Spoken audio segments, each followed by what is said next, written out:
Hey guys, Burly Teacher coming to you from Vermillion, South Dakota. You may be asking, why am I in Vermillion, South Dakota? By the way, it's also the home of the South Dakota State University. I believe they're called the Utes, could be wrong.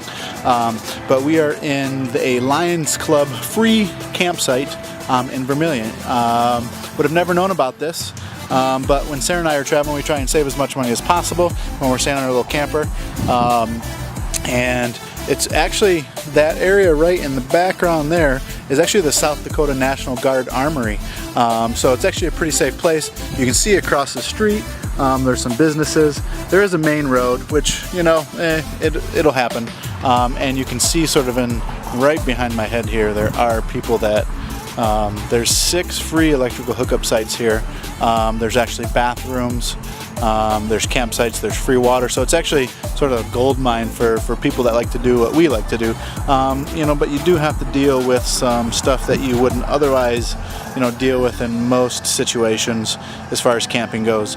Some of those people over there look like they're full-timers. What that means is people that pretty much live in these free campgrounds. But you know, we've already had 2 people that have stopped and, you know, wanted to look at our trailer, and we told them about the trailer, and they also said it's a pretty safe place. There's no real issues here.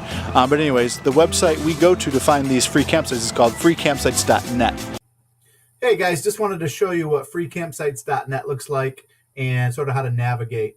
So as you can see here on the map, you see the state of Michigan. You're going to notice right away that there's going to be some green tent-looking things and some red tent-looking things. So whenever Sarah and I are trying to figure out where we want to go, we look at the green ones being free, the red ones being that you have to be paid for. So you can pretty much zoom into any place you want. Sometimes it takes a while for them to show up, but if you're going to click on the green things, you're going to have to come back up here and click to the pop-up, and it'll give you some information. It'll give you the GPS coordinates. It'll tell you what city and state it's in. It'll give you some directions, and then it'll give it tells you it's a free campsite. Now, one of the first things Sarah and I look for is, are there reviews of the campsite? And if it's a campsite that has tons of reviews, it's probably mean quite a few people have stayed there, which probably does mean, in fact, that it's true. But some of the things you're going to want to look at review-wise, which is why I pay very careful attention to the reviews. You know, was it nice? Were the locals coming and drinking and partying all night long? You know, was there garbage? Was there water? And just overall general, are these things that I want to, you know, have in a campsite? And sometimes people will even give pictures.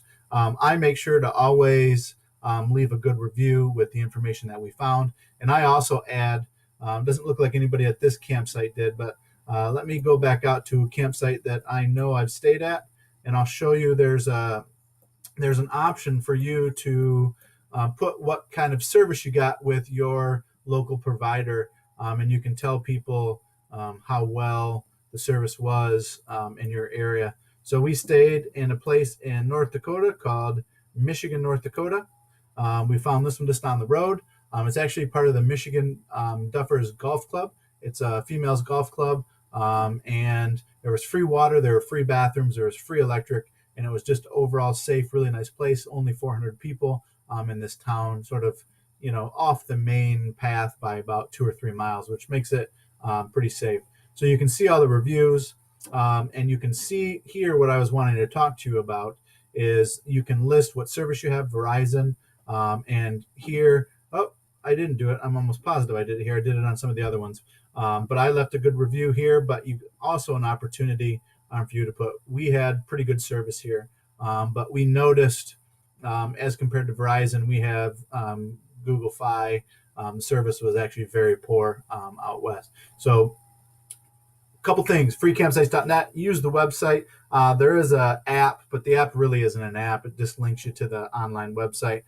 So double check to make sure that the campsite is free and that people have reviews of it. And then those reviews will generally tell you whether or not you want to stay there or if it's a good place to stay. So use this, utilize this. I appreciate all the people at freecampsites.net. That's why Sarah and I make sure to always leave a good review. And then hopefully this helps out and helps more people find out the website, which is a good and a bad thing. But it's also good because, you know, it's free, it's open source, and we're helping people out that are traveling across the country. So, Burly Teacher.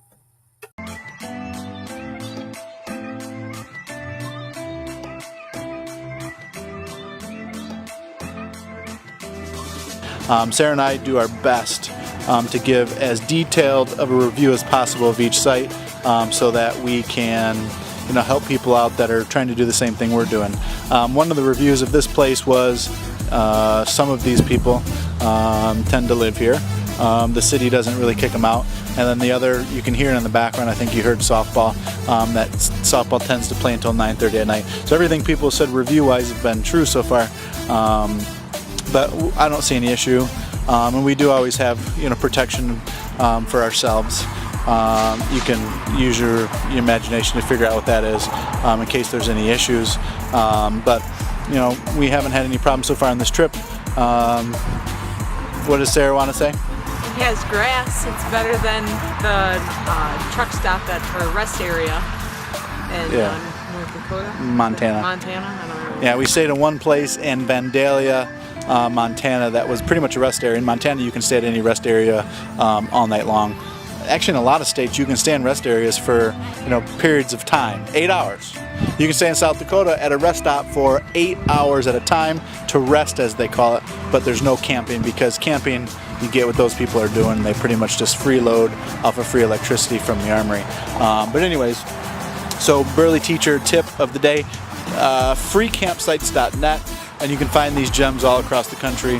We've stayed in quite a few on the way out to our trip and on the way home from our trip. So Burly teacher tip of the day, freecampsites.net.